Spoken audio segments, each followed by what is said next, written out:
ভগবান ব্রহ্মার, বহু বছর তপস্যা করলেন ভগবান ব্রহ্মার।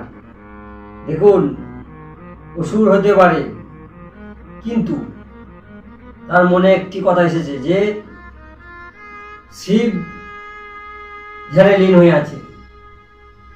যদি আমি শিবের পুত্র হাত দ্বারা মৃত্যু চাই, তাহলে শিবকে বিবাহ করবে না। শিবকে বিবাহ করার জন্য অসুররাজ তারকাসুর কিভাবে খেলা খেলছে।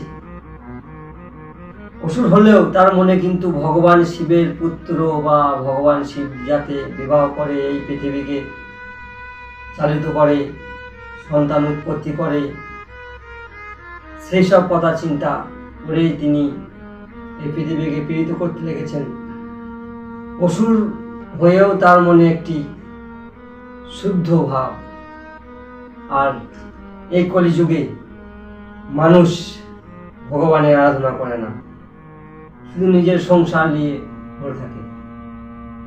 আরে বাবা, সংসার করো, সংসার সাগরে ডুবে থাকো, কিন্তু ভগবানের নিত্যকর্ম করো। ভগবান নিত্যকর্ম পছন্দ করে।